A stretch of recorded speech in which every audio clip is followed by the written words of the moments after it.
శుభవార్త ప్రేక్షకులకు వందనములు. పోయిన వారం జయించుట అనే అంశాన్ని ఆరంభించాం. జయించిన వారు క్రీస్తు ప్రభు వారితో పాటు పరిపాలన చేయటానికి ఆయన తన సింహాసనంలో పాలిస్తానని చెప్పాడు. మరి నియమం జయించటానికి శరీరాన్ని ఎలాగూ దేవుడు ఏర్పాటు చేశాడో ఆ విషయాన్ని చూసాం. దాని కొనసాగింపుగా కొన్ని ప్రాక్టికల్ ఇష్యూస్ లైఫ్లో మరి చూద్దాం అనుకున్నాం. పోయినసారి సహోదరుడు కూడా చెప్పాడు కనుక సహోదరుడితో 1 కొరింథీ 9వ అధ్యాయంలో ఉన్న అంశాన్ని చదువుతాను. దాని తర్వాత బ్రదర్ దాని గురించి మాట్లాడతారు. 1 కొరింథీ 9వ అధ్యాయం 25 నుంచి 27 వరకు. మరియు పందెమందు పోరాడు ప్రతివాడు అన్ని విషయములలో మితముగా ఉండును. వారు క్షయమగు కిరీటమును పొందుటకును మనమైతే అక్షయమగు కిరీటమును పొందుటకు మితముగా ఉన్నాము. కాబట్టి నేను గురి చూడని వాని వలె పరిగెత్తు వాడను కాను. గాలిని కొట్టినట్లు నేను పోట్లాడటం లేదు గాని ఒకవేళ ఇతరులకు ప్రకటించిన తర్వాత నేనే భ్రష్టుడనై పోదునేమో అని నా శరీరమును నలగొట్టి దాన్ని లోపరుచుకొనుచున్నాను. కనుక బ్రదర్ ఇప్పుడు దీని గురించి ఎక్స్ప్లెయిన్ చేస్తారు. మనం ఇంతకు ముందు మాట్లాడుతూ వచ్చినట్టు ఈ జయించడం ఎలాగా ఈ జీవితంలో దేవుని ప్రభు యొక్క జీవితం మన జీవానికి సంబంధించి ఈ లోకంలో మనం బ్రతుకుతుండగా ఎలాగ జయించాలి. మనం చూసింది ఏంటంటే ఆదాము అవ్వల పతనం మూలాన మన శరీరంలో ఆ ప్రిన్సిపల్ ఆఫ్ సిన్, పాపం యొక్క నియమం వచ్చింది, ఒకటి ఉంది. దానివల్ల ఈ శరీర ఆశలు, ఈ కోరికలు ఇవి మన శరీరానికి సంబంధించి నెరవేరుతూ ఉంటాయి. కానీ వాటిని ద్రొక్కడం లేకపోతే వాటి ప్రభావం మన మీద లేకుండా ఉండడానికి ఒకే ఒక మార్గం మనం చూసింది ఏంటంటే యేసు ప్రభు ఈ లోకంలో మానవాళి కోసం వచ్చి చనిపోయింది, ఆయన తిరిగి లేచింది. ఉట్టి పాప క్షమాపణ కోసం కాదు, మనల్ని తండ్రి అయిన దేవుడు ఆ మరణం, భూస్థాపన, పునరుద్ధానంలో ఆయన లెక్కించాడు. కాబట్టి మనకిప్పుడు కలిగిన ఆధిక్యత ఏంటంటే ఆ మరణపు శక్తి, ఈ ప్రిన్సిపల్ ఆఫ్ సిన్ ఏదైతే మన శరీరంలో ఉందో మన పుట్టుకతో వచ్చింది దాని యొక్క ప్రభావం విరగొట్టడానికి యేసు ప్రభు యొక్క మరణ శక్తి మనం అన్వయించుకోవాలా. అది పౌలు జీవితంలో కూడా చూసాం.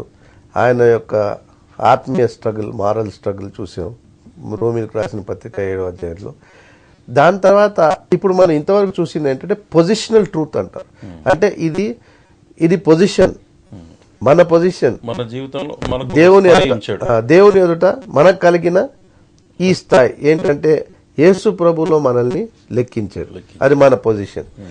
అందుకే పౌలు ఎఫెసీయులకు రాసిన పత్రికలో 1వ అధ్యాయం 3వ వచనంలో కూడా మనం ఎక్కడ ఇప్పుడు ప్రస్తుతం ఆయన లెక్కలో మనం యేసు ప్రభువులో ఎలాగున్నాం, ఎక్కడున్నాం అనే మాట మనకి ఆశీర్వాదాలు మనకు ఎలా కలుగుతాయన్న మాట మనకి తేటగా అక్కడ ఉంది 3వ వచనంలో. మన ప్రభు అయిన యేసుక్రీస్తు యొక్క తండ్రి యొక్క దేవుడు స్తుతింపబడును గాక. ఆయన క్రీస్తునందు పరలోక విషయములలో ఆత్మ సంబంధమైన ప్రతి ఆశీర్వాదమును మనకు అనుగ్రహించెను. క్రీస్తు నందు పరలోక విషయంలో ఆయనకి సంబంధించిన విషయాలు అంటే ఆత్మ సంబంధమైన ఆత్మకు సంబంధించిన విషయాల్లో మనకి ప్రతి ఆశీర్వాదం అనుగ్రహించాడు. ఆయనలో మనం లెక్కించాడు కాబట్టి అది మన పొజిషన్. అంటే ఆశీర్వాదాల్లో ఇది ఒకటి అనమాట.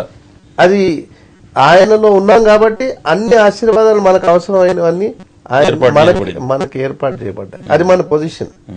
ఆ పొజిషన్ అయిన తర్వాత రెండోది మనం చూసింది ఏంటంటే, ఈ లోకంలో మనం జీవించడానికి, మన ప్రతిదిన ఛాలెంజెస్ సవాళ్ళు ఎదుర్కోవడానికి మనం ఏం చేయాలి, ఆ పొజిషన్ని అర్థం చేసుకుని ఆ ప్రిన్సిపల్ని వాడుకోవాలని చూసాం పోయినసారి. సో అన్వయించుకోవాలి. So firstly positional truth, secondly principle, రెండోది నియమం, మూడోది ఏంటంటే ప్రాక్టికల్ అప్లికేషన్, అంటే క్రియాపూర్వకంగా అది ఎలాగ ఉపయోగించాలి. అది పౌలు జీవితం చాలా అద్భుతమైన జీవితం. ఇప్పుడు చూస్తే ఆయన ఒక్కొక్కసారి మనకున్న టెంప్టేషన్ ఏంటంటే, మనం ఎప్పుడు స్పిరిచువల్ ప్రిన్సిపలే మాట్లాడతాం, కానీ దాన్ని ప్రాక్టికల్గా కూడా మనం వినియోగించాలా, ప్రాక్టికల్గా అప్రోచ్ అవ్వాలా, ప్రాక్టికల్గా అప్లై చేయాలా అనే మాట మనం కొంత మర్చిపోతాం. పౌల్లో ఆ బ్యాలెన్స్ కనబడుతుంది. పౌలు ఏమన్నాడు, రోమిలకు రాసిన పత్రిక 6వ అధ్యాయంలో 7వ వచనంలో, he that is dead is ఫ్రీడ్ from sin, అంటే మరణించిన వాడు పాపం నుంచి విముక్తుడయ్యాడు. అది అంటే ఆయన పొజిషన్, ఆయన గ్రహించాడు. 11, 13 అధ్యాయంలో ఏమన్నాడు, మృతుల్లో నుంచి లేపబడ్డ వాళ్ళలాగా అది గ్రహించి మీ అవయాలు ప్రభుకి అప్పగించమన్నాడు. అదొక ప్రాక్టికల్ థింగ్. అదొక ప్రిన్సిపల్. ఏంటంటే అది మనం ఆయనతో చనిపోయి లేచాం కాబట్టి ఇప్పుడు మనకు ఒక ఆధిక్యత ఉంది. ప్రభా, నీ మరణంలో నీ పునరుద్ధానం నాకు పాలిచ్చో, దానికి నేను కృతజ్ఞని. ఇప్పుడు దయచేసి నన్ను అంగీకరించు, నీతో నేను ఐక్యంగా. అందుకే యేసు ప్రభు యోహాను సువార్త 15వ అధ్యాయంలో చూస్తే ఈ ఐక్యత గురించి మాట్లాడతాడు చాలా చాలా అద్భుతంగా. ఒక చిన్న ఎగ్జాంపుల్ ద్వారా ఏంటి, ఐఎమ్ ద ట్రూ వైన్, ఈ ఆర్ ది బ్రాంచెస్. ఇది దేని విషయం మాట్లాడుతూ ఉంది, ఆయనలో మనకు కలిగిన గొప్ప ఐక్యత, ఆయన ఐక్యత, యూనియన్ విత్ క్రైస్ట్ అన్నమాట. క్రీస్తుతో ఐక్యత మనకిచ్చాడు. అది పొజిషన్, అది మన గొప్ప ప్రివిలేజ్, అంటే గొప్ప ఆధిక్యత. నిజమైన ద్రాక్షావళిని మీరు తీగలు అన్నాడు. ఇప్పుడు ఆ యూనియన్ ఎప్పుడు మనం పట్టుకుని మన జీవితంలో ముందుకు కొనసాగా. అయితే కొన్ని ప్రాక్టికల్ స్టెప్స్, అంటే అడుగులు వేయాలి, కొన్ని ప్రాక్టికల్ స్టెప్స్ కూడా మనం తీసుకోవాలి మన జీవితం కోసం. ఇప్పుడు 1 కొరింథీ 9వ అధ్యాయంలో పౌలు ఏమంటాడు, నేను ఒకటేంటంటే నా జీవితంలో నేను పోరాడినప్పుడు ఈ ఆత్మీయ విషయాల్లో గాలిని కొట్టినట్టు పోరాడిన అంటాడు. అవును, గాలిని కొడితే ఏముంది, ఏమి ఉండదు. ఇప్పుడు అది ఎంత సాడ్ థింగ్ అంటే, మనం చూస్తే క్రైస్తత్వంలో చాలా కష్టపడుతూ ఉంటారు, చాలా కృషి చేస్తారు, అది ఎంతో గాలిని కొట్టినట్టు అనిపిస్తుంది. ఎందుకు ఇలాగ మనం ప్రయత్నిస్తున్నాం, ఎందుకు ఇలా పోరాడుతున్నాం అనే సరి అయిన దృక్పథం లేకుండా, సరి అయిన అవగాహన లేకుండా, అర్థం లేకుండా ముందుకు కొనసాగేటట్టు మనకు కనబడుతుంది. మనం కూడా ఇటువంటి సత్యాలు గ్రహించక ముందు మనం కూడా చాలా కృషి చేసాం అటువంటి విషయాల్లో. పౌలు మాత్రం ఈ విషయంలో చాలా జాగ్రత్తగా ఉన్నారు. గాలిని కొట్టేటట్టు అంటే మీనింగ్లెస్ గా, అర్థం లేకుండా ఏదో ఊరికే పోరాడడం.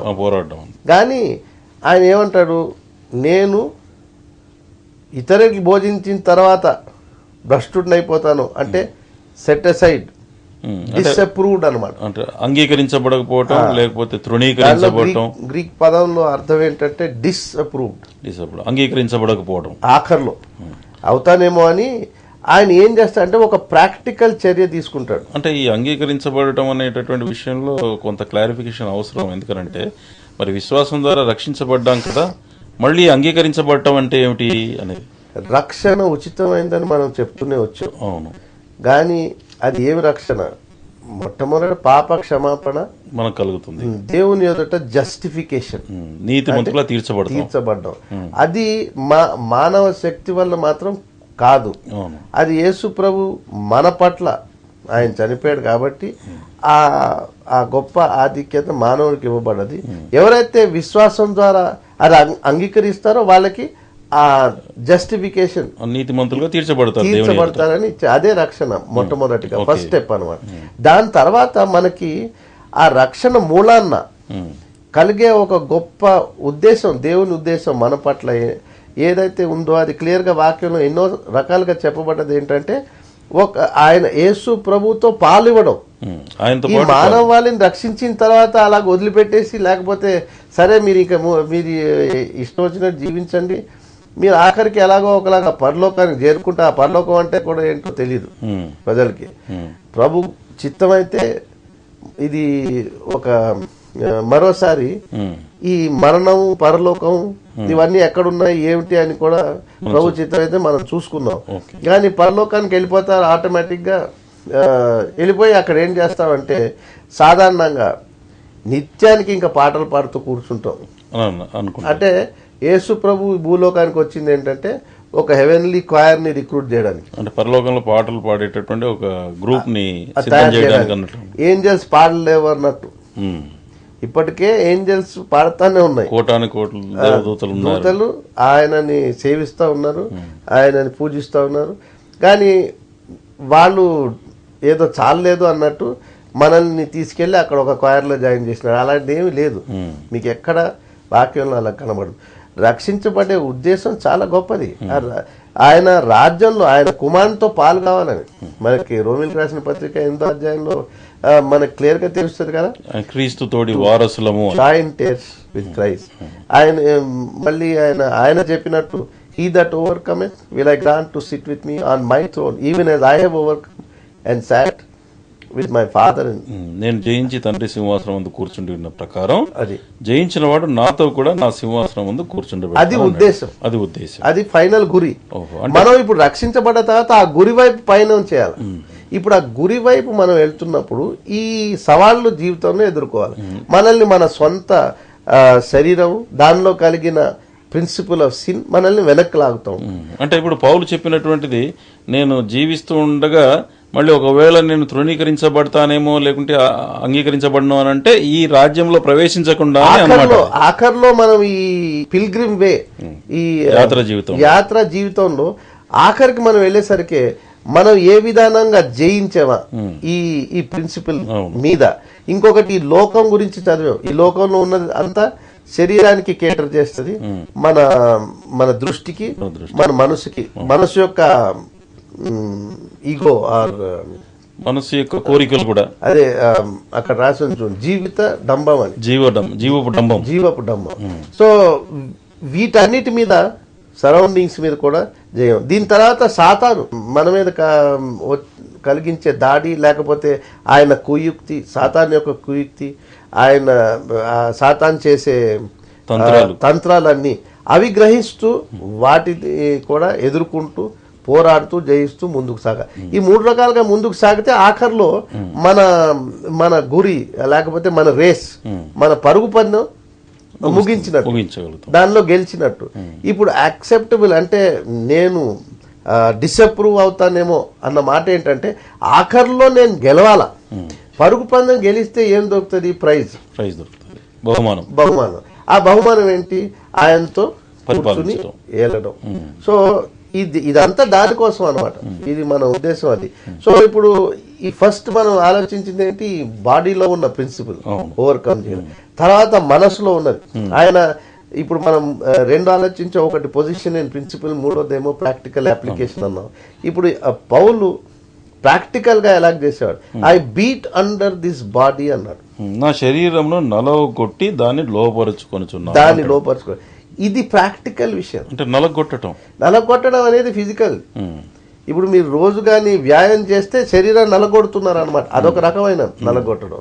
పౌలు ఆయన ఒక బయోగ్రఫీలో నేను చదివింది ఏంటంటే, దాదాపు యావరేజ్ గా 30 మైళ్ళు నడిచేవాడట ప్రతిదినం అంటే రఫ్ గా ప్రతిదినం అంటే ఎప్పుడైతే ప్రయాణం చేసేవాడో ఆ టైంలో రఫ్లీ పర్ డే 30 మైల్స్ అంటే అదొక గొప్ప 30-35 మైల్స్ నడవడం అంటే మామూలు మాట కాదు కదా. సో ఆయనకి ఏంటంటే విజిలెన్స్, ఆయన ఒక గొప్ప మెలకుగా ఉండేవాడు శరీరం విషయంలో. అందుకే అంటాడు make no provision for the flesh, శరీరములకు ఏర్పాటు చేసుకోకూడదు. అది ఇప్పుడు మనం ప్రిన్సిపల్ ఒకటి మాట్లాడి ఒక సైడ్ లో మనకు కావాల్సిన ప్రొవిజన్ చేసుకుంటూ ఉంటే మనం ఆ ప్రిన్సిపల్ ని క్యాన్సిల్ చేసే వాళ్ళం అవుతాం కదా. అవును, ఒకవైపు ఏమో మన ప్రిన్సిపల్ చెప్తానే ఉంటాం, మనం అనుకుంటానే ఉంటాం, మనం గ్రహిస్తానే ఉంటాం ప్రిన్సిపల్ ఇది కరెక్ట్ అని.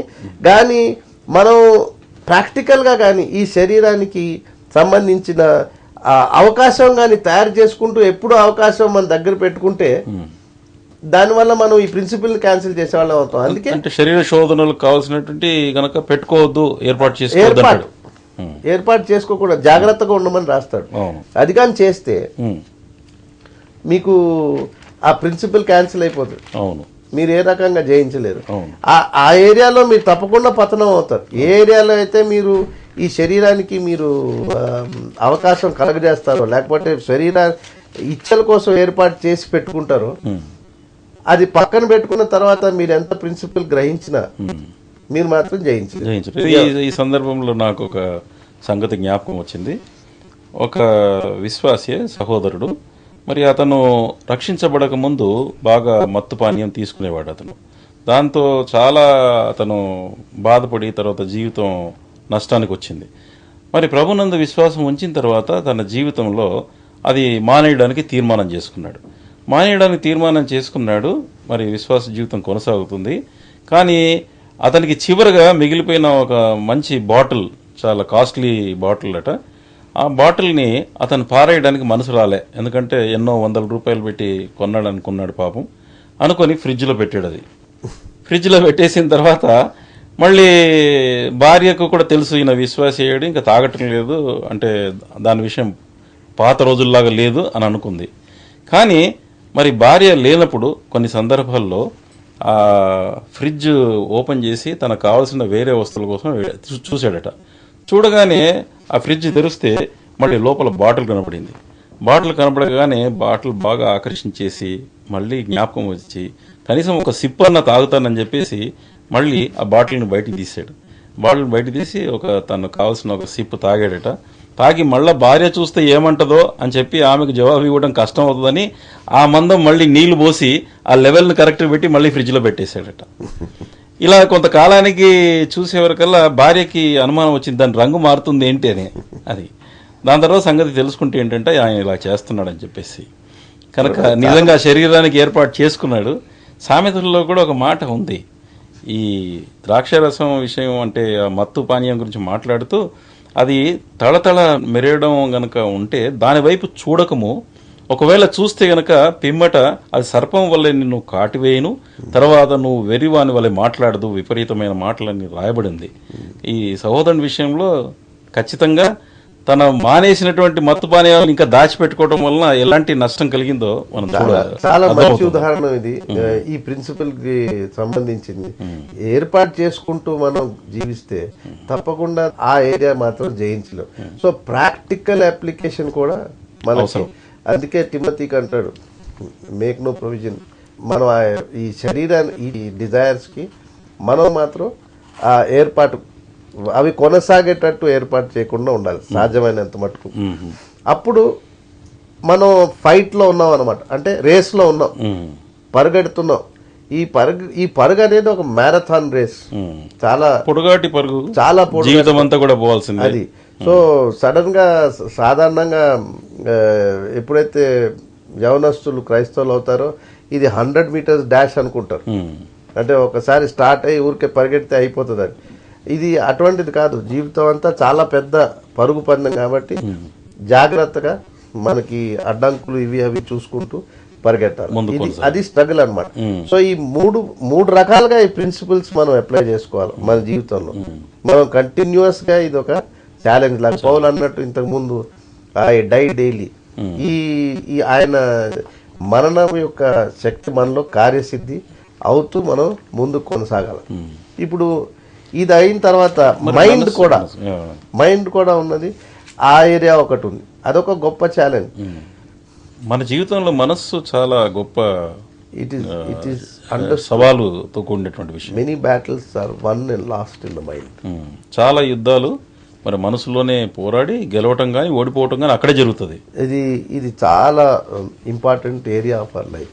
ఎందుకంటే ఈ మనసులో జరిగేది ఎవరికి తెలియదు. మనం ఏం చేసినా అందరికీ కనబడినా చాలా మంచిగా అన్నది.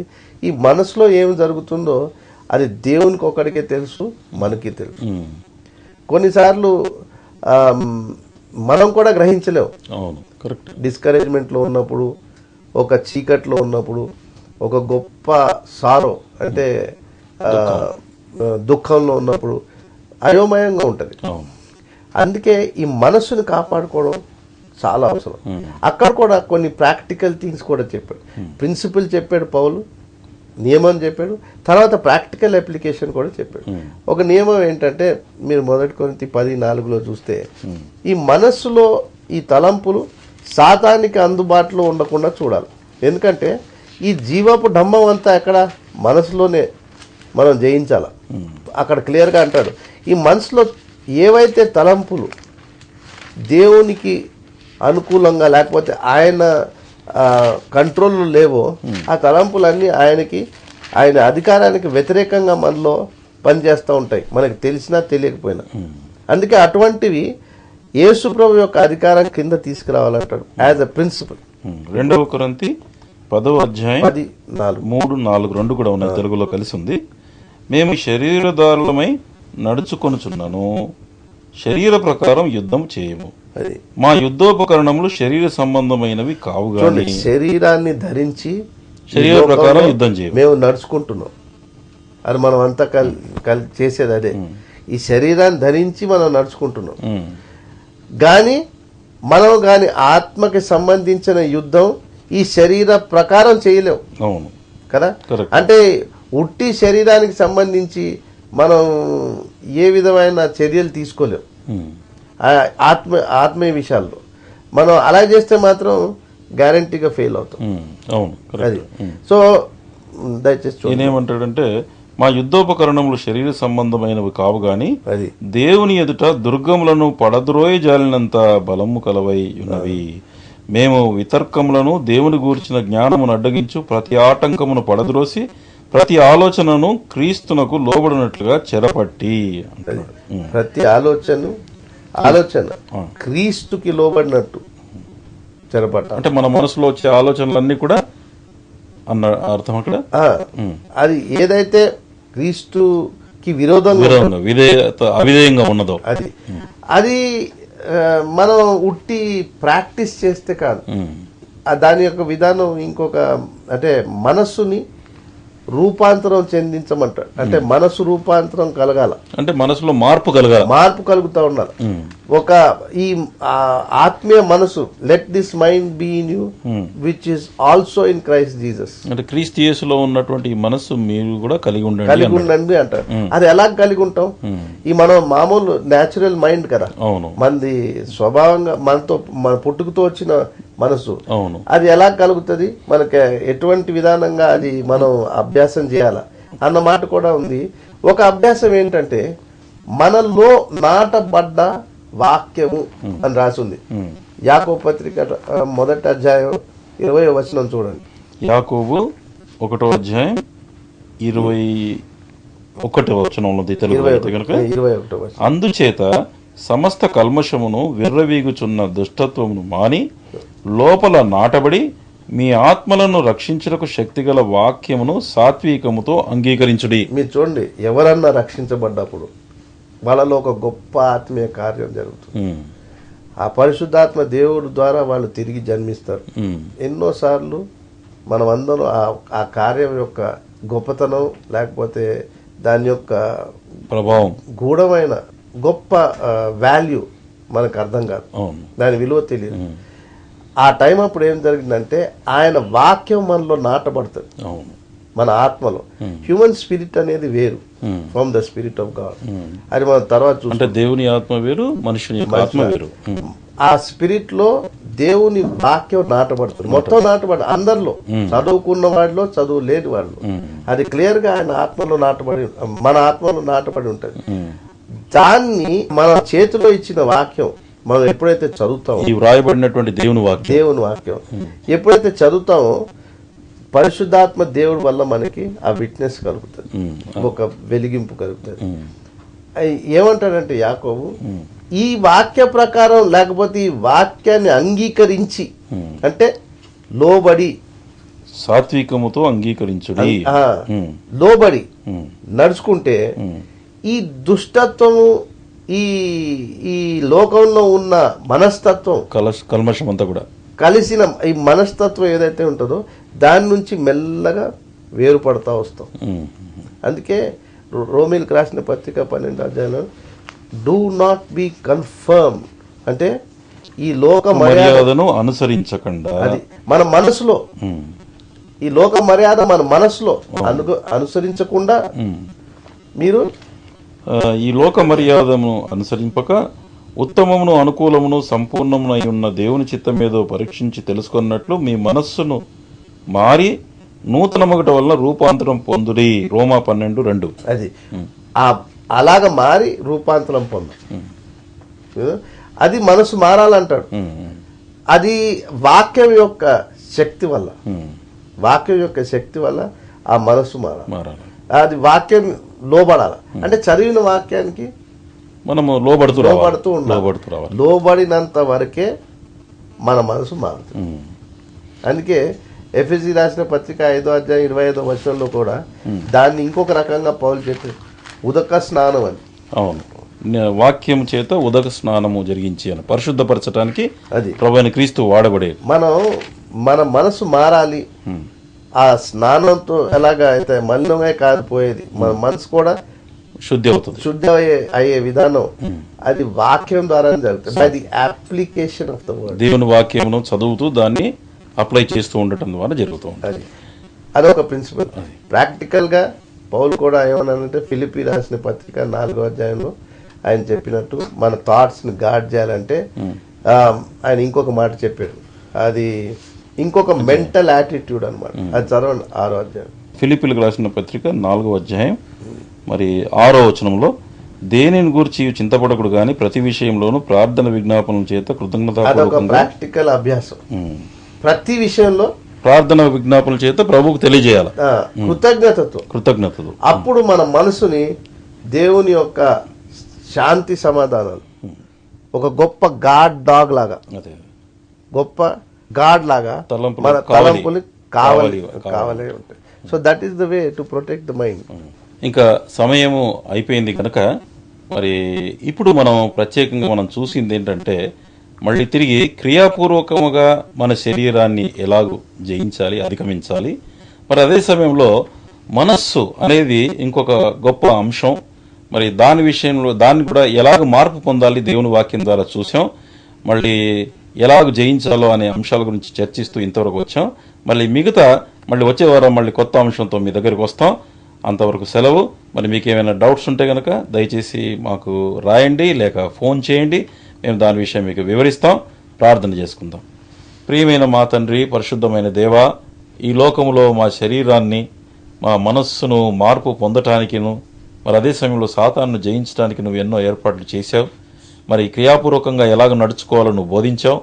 నీ వాక్యం అనేటటువంటి ప్రశస్తమైనటువంటి గ్రంథాన్ని మా ఎదుట మా చేతుల్లో ఉంచావు. దానికి మీకు వందనాలు చెల్లిస్తున్నాం. వీటి ద్వారా మేము అభ్యాసం కలిగి ఈ లోకంలో జయించినట్లుగా మాకును ప్రేక్షకులకు సహాయం చేయమని యేసు నామమున ప్రార్థిస్తున్నాం తండ్రి. ఆమేన్.